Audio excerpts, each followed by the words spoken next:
parang di mo na ako pinapansin tulad ng dati. Di mo na nga inaano eh. Di mo na hina-heart yung story. Ano Dati dun? puno yan ng heart eh. Di ko naman nakikita eh. Ha? Iba yung nakikita ko. Di ko naman kasi tinitingnan kasi baka masaktan lang. Uy. Iba yung makita ko. Uy, grabe. Ikaw bagay na yung story ko. Wala, iba yun eh. Iba. Parang may iba eh. Oh, sige nga. Oh. Picture nga tayo para may pang story ako ulit. Sige. Yung latest. 이제만 하면 몰려오는 감정들이 있어 Embrace with all your heart 스스로 Ayos. At tubig. Ang cute natin Uy, ang dito. taba ako sa... Oh my God! Ang cute baga natin dito. Wait, ang taba ako sa picture. Tawa sa personal dahil. Bagay nga oh. Ganda, ang ganda pag ano. Nagpalaman ka pa. Baka sa pimples lang yun. Nagkalaman. Picture tayo to. Parang lumalayo ka naman. Parang hindi na tayo close niyan. Yan. Against the light kasi. Wow, nag-ano pa yung buhok. May pa-electric fan pa po. Ipahangin.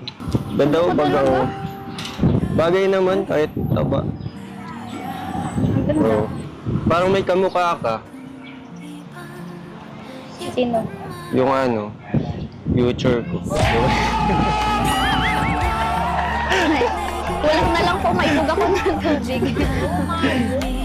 Napainom. Namiss lang talaga kita eh. Kaya, yun, buti naman nagkita tayo. Kasi, ano eh, Busy oh. Busy din kasi. nag-edit kasi ako ng mga vlogs, ganyan. Vlogs din, ko, tas kay ate. Simula nung may event sa amin, busy din ako. Kasi nagtulo Busy ka kay din. mama. Hindi ka naman kasi gumagawa ng paraan, kaya hindi tayo nagiging bagay.